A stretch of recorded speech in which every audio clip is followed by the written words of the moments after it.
Hello दोस्तों, लगभग सुबह के 4 बजे मैं घर से निकल गया हूँ। 3 बजे से इसके लिए मैं उठकर बैठा था। ये बहुत ही स्पेशल मॉर्निंग वाली राइड के लिए मैं जा रहा हूँ अपने कुछ दोस्तों के साथ में। और सनराइज शॉट लेने के लिए हम लोग जा रहे हैं एक नई जगह पर, जहाँ पर थोड़ा सा नेचुरल लैंडस्केप भी हम लोग एंजॉय करेंगे। और वहाँ तक पहुँचने के लिए ज़रूरी था कि सुबह थोड़ा सा जल्दी निकले, क्योंकि सनराइज लगभग 5 साढ़े 5 बजे हो जाता है यहाँ पर।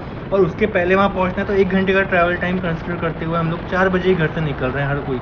और हम लोग सब लोग गैदर होने वाले हैं अभी वर्धा रोड पर एक जगह पर। काफ़ी अंधेरा भी है यहाँ पर, लोग बाग भी कोई घूम नहीं रहे, क्योंकि अर्ली मॉर्निंग में कौन ही घूमता है यहाँ पर। बट हाईवे पर मुझे लगता है ट्रैवलर्स ट्रक्स वगैरह मिल सकते हैं। और आप एंजॉय करें मेरे सारे सीन्स जो भी मैं आपको दिखाने वाला हूँ, राइडिंग के, ग्रुप राइडिंग के, नेचुरल लैंडस्केप में डिफिकल्ट राइडिंग के, ऑफ रोडिंग के। और इसी के साथ वीडियो के बीच में मैं आपको बताने वाला हूँ स्पेशल गिव अवे के बारे में भी। तो इस वीडियो का कोई भी पार्ट मिस ना करें।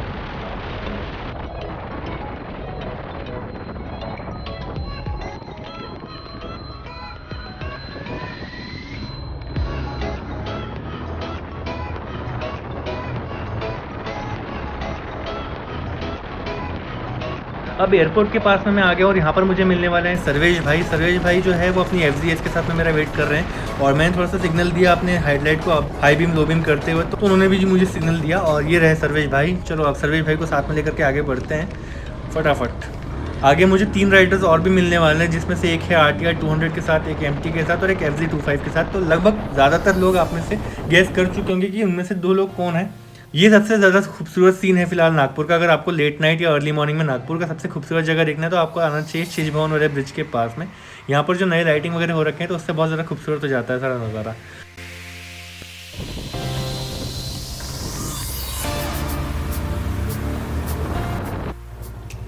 सो यहाँ पर अब मैं बाकी के राइडर ग्रुप के साथ मैं मिल गया हूँ। आलोक भाई यहाँ पर हैं और RTR 200 पे एक नया दोस्त यहाँ पर आया हुआ है। MT के साथ में वहाँ पर संकल्प भाई हैं और सर्वेश तो अपने साथ है ही।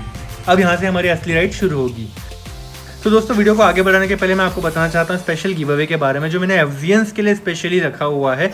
पिछली बार मैंने आपको दिखाया था कि FZN नंबर 1 वाला किचन मैंने बनाया हुआ है। और ये FZN मतलब होता है कि यामाहा FZ की जो स्पेशल कम्युनिटी मैंने बनाई है, उसमें सभी FZ ओनर्स को हम लोग FZN कहते हैं। तो FZN नंबर 1 और नंबर 2 तो ऑलरेडी जा चुके। अब FZN नंबर 3 और आगे की सीरीज के किचन्स में गिव अवे में देने वाला हूँ।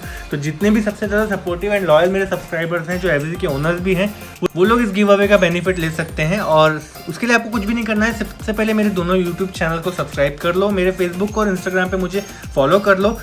मेरे रिसेंट FZ वाले इंस्टाग्राम पोस्ट को आप अपने स्टोरी पर शेयर कर दो। फेसबुक के मेरे रिसेंट FZ वाले पोस्ट को अपनी टाइमलाइन पर शेयर कर दो। मेरे रिसेंट 5 वीडियोस में आप यूट्यूब पर कमेंट भी कर दो, ताकि मुझे पता चल जाए कि कौन से मेरे यूट्यूब सब्सक्राइबर मेरे सबसे ज़्यादा लॉयल एंड सपोर्टिव हैं। और इस गिव अवे के अनाउंसमेंट मैं आपको जल्दी ही आगे किसी वीडियो में बताने वाला हूँ। अब हमारी ग्रुप राइड यहाँ से शुरू होती है और सारे के सारे राइडर्स काफ़ी ज़्यादा एक्साइटेड होकर के पूरी तरह से चार्ज अप होकर के जा रहे हैं साथ में। वर्धा रोड खाली होने की वजह से हम लोग आज काफ़ी ज़्यादा एंजॉय करते हुए राइड करेंगे। वैसे अंधेरे में ज़्यादातर चीज़ें तो आपको समझ में नहीं आएगी कि क्या हो रहा है, क्योंकि बहुत ज़्यादा पिच डार्कनेस है यहाँ पर।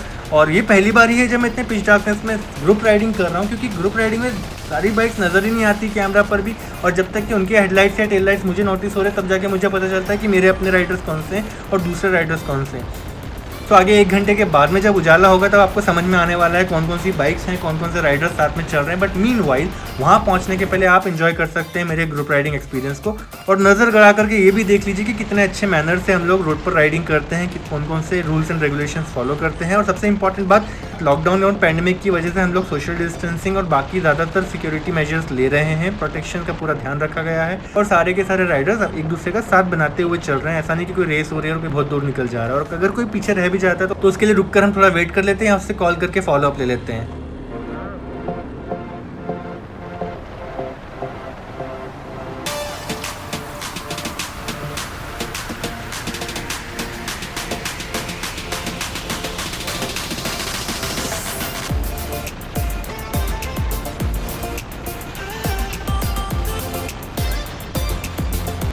मेरे गूगल मैप्स की रूट के अकॉर्डिंग अगर देखा जाए, तो यहाँ से मुझे लेफ्ट लेना था, लेकिन आलोक भाई यहाँ पर अक्सर जाते रहते हैं स्पॉट पर, तो उनका आइडिया है कि ज़्यादा अच्छा रास्ता जो है वो आगे से आएगा। तो हम आगे से एक दूसरा लेफ्ट ले लेंगे। तो हम यहाँ से फिर वापस आके बढ़ रहे हैं पूरी की पूरी पलटन को लेकर के। एंड दैट्स ओके, क्योंकि रोमांचक तो सफ़र इसी से बनता है कि हम कितने बार रास्ता भटकते हैं, कितने बार डिस्कशंस करते हैं और कहाँ कहाँ पर हमसे कौन कौन से एरर्स होते हैं।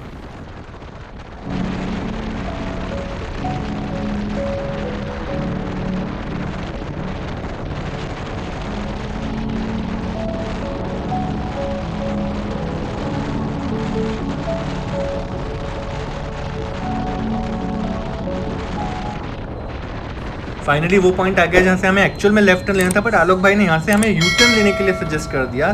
सो हम सारे राइडर्स अब यू टर्न लेकर के वापस से गैदर हो जाएंगे, वहाँ डिस्कशंस करेंगे कि एग्जैक्टली हमें जाना कहाँ पर है। और यू टर्न लेते वक्त सबसे बड़ा इंपॉर्टेंट पॉइंट ये होता है कि पीछे से ट्रक्स वगैरह आ रहे होते हैं, तो हमें ध्यान रखना होता है कि हम अकेले राइडिंग नहीं कर रहे हैं रोड पर और भी गाड़ियाँ चल रही होती, तो we have to be very careful. और थोड़े बहुत डिस्कशन करने के बाद में फाइनली ये डिसाइड हुआ कि हम वापस से रोड पार करके वहीं से जा करके टर्निंग लेंगे जहाँ मैं पहले लेफ्ट टर्न लेने वाला था। सो वापस से सब लोग रोड क्रॉस कर रहे हैं।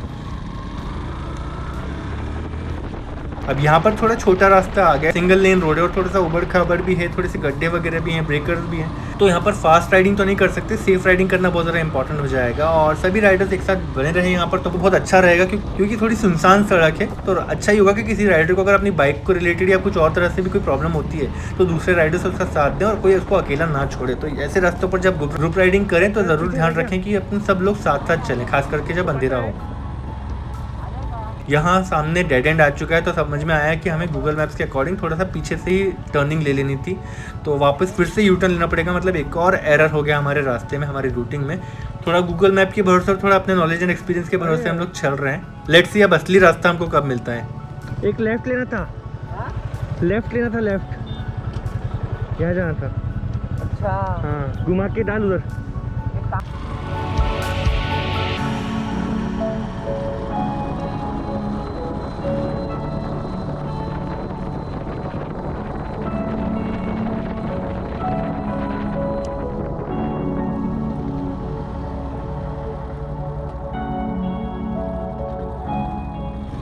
थोड़ा सा रॉन्ग वे चलाना पड़ेगा, है ना? यहाँ पे तो कोई रास्ता ही नहीं है। वही तो अपने को थोड़ा सा सो वापस पीछे जाकर थोड़ा सा हाईवे का सहारा लेते हुए हम लोग प्रॉपर गली में घुसे हैं। आइए ना अभी। मेरा पीछे आ रहा क्या?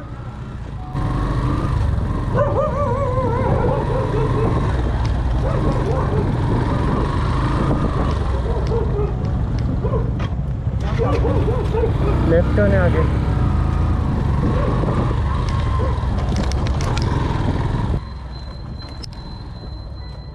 अब गूगल मैप्स के अकॉर्डिंग चलते हुए यहाँ से एक लेफ्ट टर्न तो मुझे दिखा, लेकिन ये गली देख करके लग ही नहीं रहा है कि यहाँ से कोई रास्ता होना चाहिए। बट स्टिल मैंने सोचा कि थोड़ा सा रिस्क लेके देख लेते हैं, एक्सप्लोरेशंस करते हैं, कुछ नया रास्ता शायद डिस्कवर हो जाए, एक्सपीरियंस में कुछ जुड़े कि जो रास्ता नज़र नहीं आता रास्ते जैसा, हो सकता है वहाँ पर आगे चल के कोई ऐसा रास्ता मिले जिसमें राइड करने में भी मज़ा आए। तो यहाँ आगे बढ़ने के बाद सारे राइडर्स को अंधेरे में लगा कि यहाँ पे कोई रास्ता है ही नहीं, बट मुझे नज़र आया था अपने एफजी के हेडलाइट की वजह से दूर रास्ता बना हुआ है, ग्राउंड है, वो क्रॉस करके रोड पर जाना है। तो मैंने मैप पर भरोसा करते हुए और अपनी इंस्टिंक्ट की बात मानते हुए यहाँ पर गाड़ी चला ली।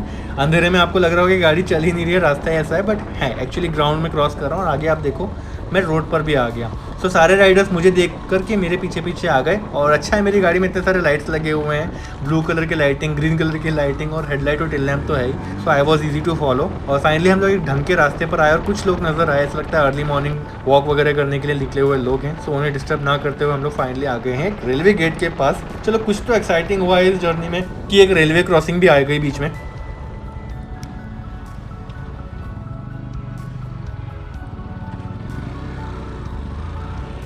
अब यहाँ पर थोड़ा सा वेट करना पड़ा हमको रेलवे जाने का, बट थोड़ी देर बाद हम लोगों ने नोटिस किया कि यार एक ट्रेन आई तो है बट इतनी स्लो है, ऐसा लग रहा है कि इसको निकलते निकलते शाम हो जाएगी। बट वो ट्रेन रुक गई और गेटमैन ने सोचा कि इन लोगों को जाने देते हैं, तो उन्होंने हमारे लिए गेट खोल दिया। आई थिंक टाइमिंग उनके पास में अच्छी खासी थी, तो गेट खोल दिया, हम लोग निकल गए।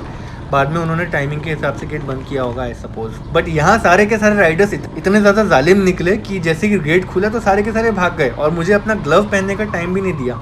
लेकिन मुझे तो ग्लव्स पहनना ही है क्योंकि मुझे राइडिंग कंफर्टेबली करनी थी एंड सिक्योरली करनी थी। तो मैंने सोचा मैं पहले इन लोगों को कॉल करता हूँ, बाद में ग्लव्स पहनता हूँ। फिर सोचा कि यार इन लोगों को मैं पकड़ ही लूँगा स्पीड से, पहले मैं ग्लव्स पहन के निकल जाता हूँ प्रॉपर्ली। और अब मैं यहाँ से गाड़ी भगाए जा रहा हूँ, बहुत वक्त लग रहा है उनके पास पहुँचने में। सबसे बड़ी दिक्कत है कि इतने गंदे रास्ते हैं, इतने सारे गड्ढे, यहाँ पर लग रहा है गड्ढों में ही रास्ते हैं। जो कहावत सुनी थी मैंने कि रास्तों में गड्ढे नहीं गड्ढों में रास्ते, आज मैंने देख ली लिटरली यहाँ पे घटिया तरह से रास्ते बने हुए हैं टूटे टूटे से। तो बड़ी मुश्किल हो रही है मुझे इन राइडर्स को पकड़ने में, बट समहाउ मैंने बहुत देर तक के चला कर स्पीड में चला करके इन्हें ओवरटेक कर ही लिया। अब लगभग सुबह के 5 बज रहे हैं और थोड़ा सा उजाला आ गया और मुझे टेंशन हो रही है कि सनराइज शॉट मिल पाएगा या नहीं। सनराइज शॉट का बेसिकली एडवांटेज हमारे लिए ये था कि मेडिटेशन भी हम कर सकते थे उसके साथ में, और दूसरा ये कि आलोक भाई को एक टाइम लैप्स रिकॉर्ड करना था सनराइज का, बट थोड़ा सा क्लाउडी हो रहा है सीजन, तो पता नहीं हो पाता या नहीं। हम लोग इतने एरर्स कर चुके हैं कि हम लोगों का राइड थोड़ा सा डिले हो गया, और यहाँ पर रास्ते इतने ख़राब है कि हम भागते हुए जा भी नहीं पा रहे हैं। कहीं बीच में बहुत सुंदर सुंदर प्यारे प्यारे रास्ते आ रहे हैं, जैसे कि एक ब्रिज है, ब्रिज पर चलाने में गाड़ी बहुत मज़ा आ रहा है। सीमेंट का रोड है वैसे भी, तो वहाँ कोई दिक्कत नहीं है, और सीन भी अच्छा है, राइडर की फील भी अच्छी आ रही है। यहाँ पर तो थोड़ी और स्पीड वाली बाइक होगी तो और ज़्यादा मज़ा आएगा। And I think RTR 200, FZ25 और MT15 वाले राइडर्स एंजॉय कर रहे होंगे इस ब्रिज पर। बट एनीवेज यहाँ पर वापस से ऑफ रोड आ गया, और आज ऑफ रोड का इतना ज़्यादा एक्सपीरियंस मैंने करके देखा इस बाइक पर, तो मुझे रियलाइज़ हुआ कि ऑफ रोडिंग जो मैंने आज तक की थी उन सबसे ज़्यादा डिफिकल्ट ऑफ रोडिंग आज कर रहा हूँ, क्योंकि इतनी वेराइटीज़ है आज के पाथ में। पत्थर हैं, कंकड़ है, थोड़ा सा टूटा हुआ रास्ता भी है, और बीच बीच में ऐसे ऐसे गड्ढे हैं कि जोर से गाड़ी को ब्रेक करना पड़ रहा है। जैसे कि यहाँ पर आगे बहुत बड़ा गड्ढा बना है और ग्रेवल वाला पाथ है, तो मुझे लगा ब्रेकिंग वगैरह से मेरा बैलेंस बिगड़ा तो मैं सीधे गड्ढे में गिरूंगा, तो मैंने जोर से ब्रेकिंग करके वहाँ पे रोक ली पहले गाड़ी। और वहाँ पे मैंने नोटिस किया गड्ढों के नीचे पिग्स वगैरह थे, तो वो भी थोड़े से डिस्टर्ब हो गए, डर गए मेरी गाड़ी की आवाज़ से। और फिर बाद में वापस अपनी बाइक को संभालते हुए मैंने पत्थरों के रास्ते पर धीमे धीमे वो गाड़ी को चढ़ाया, और अगेन मुझे पावर एंड टॉर्क की कोई कमी महसूस नहीं हुई इस रास्ते पर। ऑफ रोड बाइक मेरे पास होती तो मुझे थोड़ी और स्पीड में चलाने का मौका मिल जाता, क्योंकि उस गाड़ी के टायर्स भी वैसे होते और उसमें मुझे ऑफ रोड ABS वगैरह भी मिल जाता, तो शायद मुझे हैंडलिंग करने में और मज़ा आता।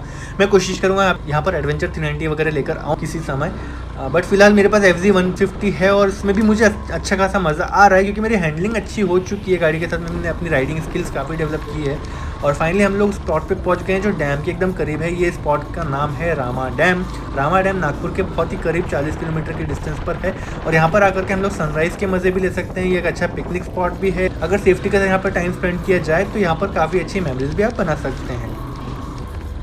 और अब यहाँ कर रहा हूँ मैं एक ऑफ रोडिंग वाला क्लाइम। यहाँ पर थोड़े से पथरीले रास्तों पर चढ़ाई करना एक अलग ही चैलेंज है, क्योंकि गाड़ी तो कैपेबल है, अपने चला लेनी है, बट मेरी गाड़ी में कुछ क्लैंप वगैरह जो लगे हैं नंबर प्लेट के वो थोड़े से लूज़ हो चुके हैं पहले से ही। मैं कितनी बार ऑफ रोडिंग वगैरह कर चुका हूँ, तो मुझे थोड़ी सी टेंशन होने लग जाती है कि यार वो लूज़ होते होते कहीं गिर ना जाए।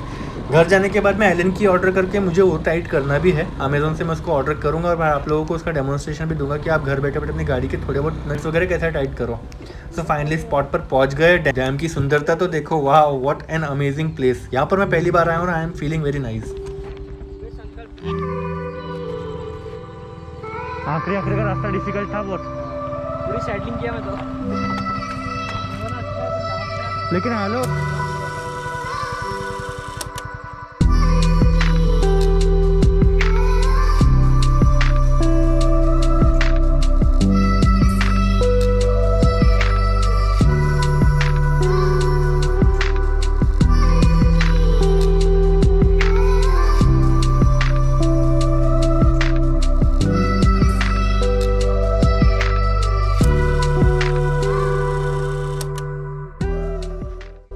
बस अब हम सब लोग अपने अपने कैमरास को रेडी कर रहे हैं कि यार सनराइज़ जो हो उसको होते हुए हम लोग देखें और मज़े करें, और एक मेमोरी ऐसी बने आगे के लिए। लेट्स सी आज हम कितने कामयाब हो पाते हैं।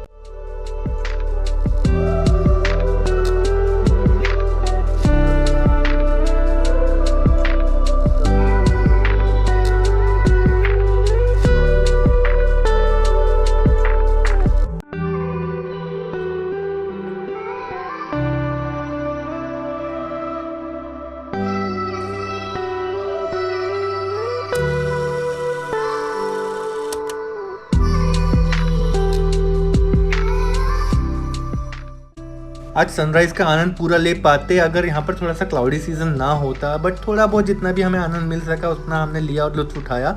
और सुबह सुबह का मौसम भी इतना प्यारा रहा, पंछियों की आवाज़, शुद्ध ठंडी हवा के बीच में मज़ा अलग ही आया। मैंने यहाँ पर मेडिटेशन भी किया, थोड़ा रिलैक्स फील किया, थोड़ा रिलीफ फील किया।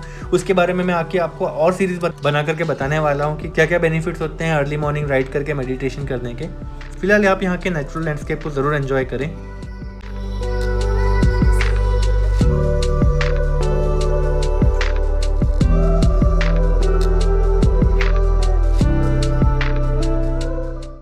अर्ली मॉर्निंग में यहाँ पर मछुआरे भी नज़र आए हमें मछलियाँ पकड़ कर ले जाते हुए। कॉन्ट्रैक्ट बेसिस पर यहाँ पर इनको परमिशन मिलती है मछलियाँ पकड़ कर ले जाने के लिए, तो हमें भी लगा कि यार बोट्स पर जाते हैं, थोड़ा सा फोटोशूट वगैरह करते हैं नीचे।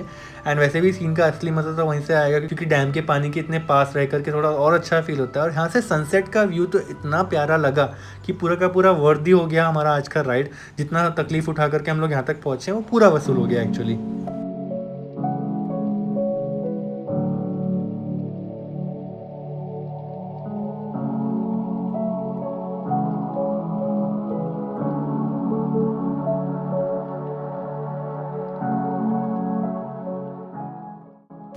ये सुबह सुबह जो इतने सारे पंछी आए हैं मछलियाँ पकड़ने के लिए, इनका नज़ारा लेकर करके भी और अलग आनंद आया, क्योंकि ये चीज़ हमें रोज़ रोज़ तो एक्सपीरियंस नहीं कर सकते। ये चीज़ हमें बहुत कम देखने को मिलती है और ऐसी जगह पर आकर के ही ये सब चीज़ एक्सपीरियंस कर सकते हैं, या तो कोई डैम पर या फिर कोई लेक पर या फिर कोई समंदर के आसपास।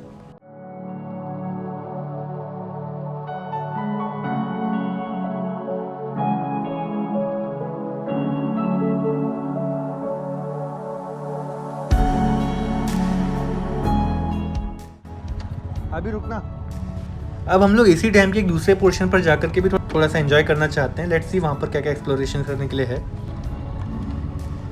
यहाँ एक और ऑफ रोड पैच मिलने वाला है सभी राइडर्स को चलाने के और अपने स्किल्स डेवलप करने के लिए।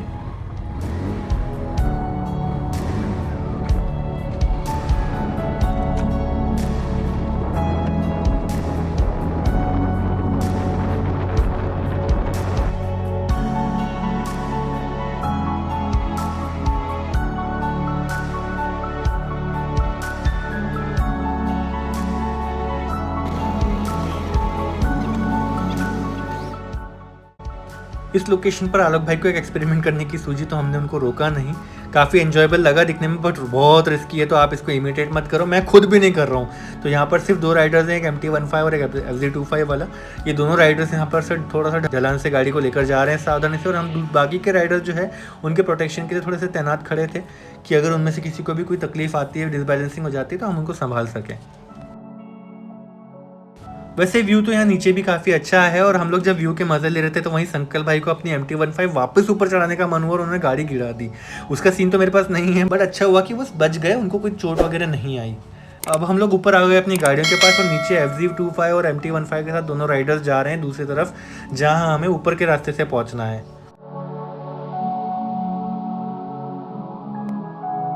थोड़ा आरटीआर राइडर को उसके मेन स्टैंड से गाड़ी निकालने में मदद करते हुए अब हम लोग यहाँ से निकलने वाले हैं वापस ऑफ रोड पैच पर।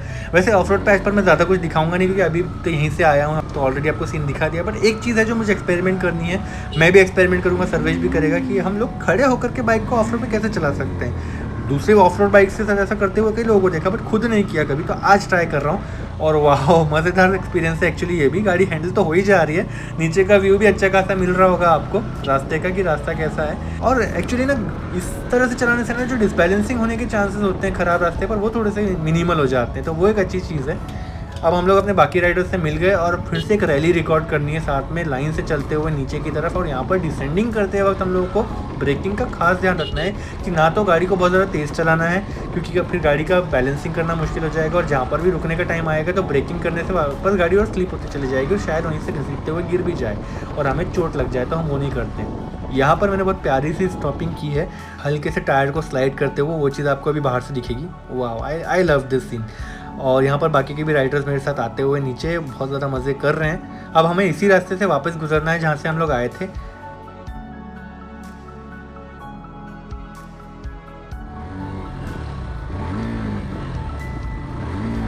हमारी ऑफ रोडिंग के पूरे मज़े आपको अब देखने को मिलेंगे जब दिन का उजाला आ चुका है, तो आपको समझ में आएगा कि रास्ते कैसे और हमारे रिएक्शंस कैसे हैं और गाड़ी कैसा रिस्पॉन्ड कर रही है। हैंडल करने में कोई डिफ़िकल्टी तो नहीं है। अगर आपके मन में ये सवाल तो मैं बता दूं, हैंडलिंग में डिफ़िकल्टी तो आएगी ही, क्योंकि ऑफ रोड है, कोई सीधा सीधा रास्ता तो है नहीं। बट इतना ज़रूर कह सकता हूँ कि जितना एक्सपेक्ट करता हूँ कि मेरी बाइक मेरे हिसाब से हैंडल हो जाए, वो हैंडल हुई। मेरी राइडिंग स्किल्स पर जितना भरोसा मुझे था, उस हिसाब से मैंने अपनी सारी एफर्ट्स लगाई और मैं हैंडल कर सका। जहाँ मुझे लगा कि रास्ता बहुत ज़्यादा ख़राब है, वहाँ पर मुझे थोड़ी ज़्यादा डिफ़िकल्टी आई, बट ओवरऑल गाड़ी चलाने में कोई ऐसा लगा नहीं कि यार आज कि ये काम हम नहीं कर पाएंगे, ये गाड़ी इस काम के लिए नहीं बनी। तो ऐसा लग रहा है आज कि ये गाड़ी मल्टीपर्पज़ है। सिटी में चला सकते हो तो सिटी में चलाओ, हाईवे पर टूरिंग कर सकते हो तो टूरिंग करो, और अगर ऑफ रोड में ला सकते हो तो यहाँ पर ऑफ रोड में भी ले आओ। एक गाड़ी से और कितनी चीज़ें एक्सपेक्ट करूँ मैं, तो हर बार जब नई राइडिंग पर जाता हूँ नई नई चीज़ें समझ में आती है गाड़ी के बारे में। बस एक ही ऑफ रोड फीचर मिसिंग है इस गाड़ी के अंदर, कि ऑफ रोड ABS नहीं है, बट अगर वो चीज़ होती तो शायद ये गाड़ी अव्वल दर्जे की ऑफ रोडिंग भी कर सकती थी। अगर यामाहा की तरफ से FZX या फिर FZ-AD मिल जाए स्पेशल फीचर से, तो मज़ा ही आ जाए। अब यहाँ पर सर्वेश भाई हमारे लिए एक वीडियो रिकॉर्ड कर रहे हैं, जिसमें मैं राइडिंग करते हुए सबसे सामने चल रहा हूँ और बाकी राइडर्स मुझे फॉलो कर रहे हैं। सेम सीन मैं बाकी सभी राइडर्स का दोबारा रिकॉर्ड करूँगा एक अलग एंगल से, बट ये वाला सीन थोड़ा सा स्पेशल है, जिसमें मैंने थोड़ा सा अपना पावर का एक्सपेरिमेंट करके देखा अपनी बाइक के साथ में। 2 बार ट्राई किया और एक बार में थोड़ा सा अच्छा हुआ, थोड़ा सा इम्प्रूव हुआ।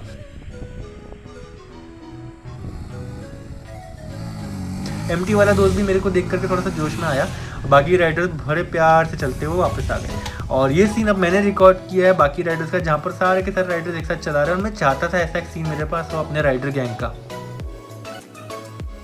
तो अब वक्त है वापस निकलने का और एंजॉय करते हुए हम लोग वापस जाएंगे। खराब रास्तों का थोड़ा सा और अंदाजा अब आपको आएगा कि यहाँ पर कैसे कैसे रास्तों से गुजरते हुए भागते भागते हम लोग आए थे सनराइज शॉट को लेने के लिए।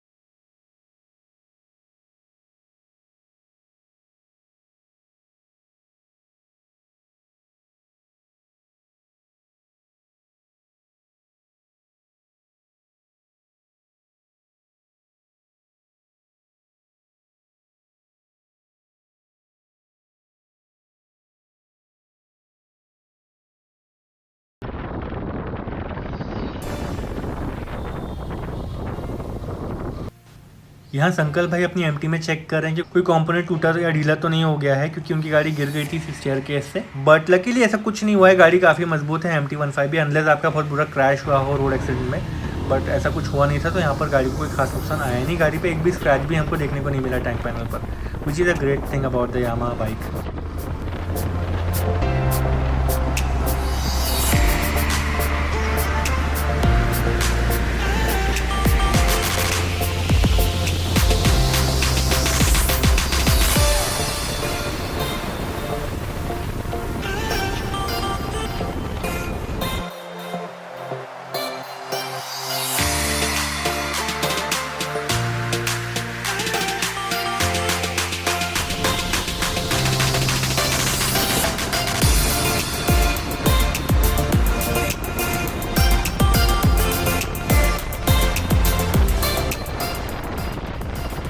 अब ऐसे रास्तों पर थोड़ी और गाड़ियाँ इसलिए नज़र आ रही हैं क्योंकि थोड़ी सुबह हो गई है, तो सभी लोग अपने अपने काम पर निकल गए। अच्छी जगह आया आज हम लोग, आलोक को अप्रिशिएट करना पड़ेगा ऐसी जगह दिखाने के लिए। आने वाले वीडियोज़ में तो ऐसे बहुत सारे ग्रीनरी और अच्छे अच्छे नेचुरल लैंडस्केप्स में जाकर के हम लोग राइड करने वाले हैं। मतलब हाईवे टूरिंग के साथ साथ ऑफ रोडिंग तो हमेशा ही रहेगी। तो सारे फ्यूचर वीडियोज़ के लिए अभी से ही मेरे चैनल के साथ जुड़ जाओ और चैनल को सब्सक्राइब भी कर लो बेल आइकन के साथ में, ताकि फ्यूचर वीडियोज़ की नोटिफिकेशन आप कभी मिस ना करो।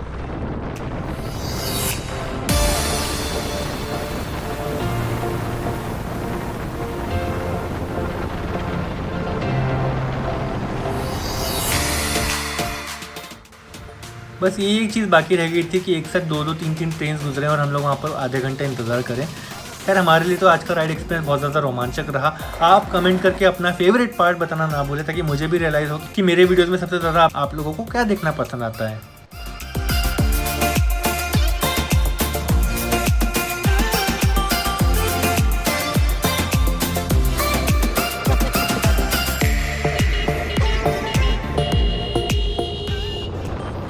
जैसे जैसे दिन आगे बढ़ रहा है थोड़ी चहल पहल और बढ़ रही है, लोग दिख रहे हैं, जानवर नज़र आ रहे हैं, डॉगीज़ भी पीछे आ रहे हैं। So it's a fun actually. इतना अच्छा राइड एक्सपीरियंस लेने के बाद में जब अपन वापस शहर की ज़िंदगी में लौटते हैं ना, तो भी बुरा नहीं लगता है। ऐसा लगता है कि चलो हमने कुछ अच्छा ही किया है इन लोगों से। तो फाइनली लगभग 4 घंटे एक साथ बिता लेने के बाद में हम लोग वापस से पहुंच गए हैं हाईवे पर और अब हम लौट रहे हैं अपने अपने घरों की तरफ। आप लोगों ने इस वीडियो को यहाँ तक देखा, मुझे उम्मीद है कि आप लोगों ने बहुत ज़्यादा एंजॉय भी किया होगा। यहाँ तक इस वीडियो में बने रहने के लिए बहुत बहुत शुक्रिया। और FZN से मुझे उम्मीद है कि मेरे नए गिव अवे अनाउंसमेंट में वो मेरा साथ भी देंगे और वो एक्साइटेड भी होंगे। आने वाले वीडियोज़ में वैसे बहुत सारे और एडवेंचरस राइड एक्सपीरियंसेस मैं शेयर करता रहूँगा। तो मेरे सभी फ्यूचर वीडियोज़ के लिए मेरे साथ जुड़े रहें, चैनल को सब्सक्राइब करें एंड बेल आइकन जरूर दबाएं, ताकि आपको फ्यूचर वीडियोज़ की नोटिफिकेशन भी मिलती रहे। And until next video, goodbye and ride safe.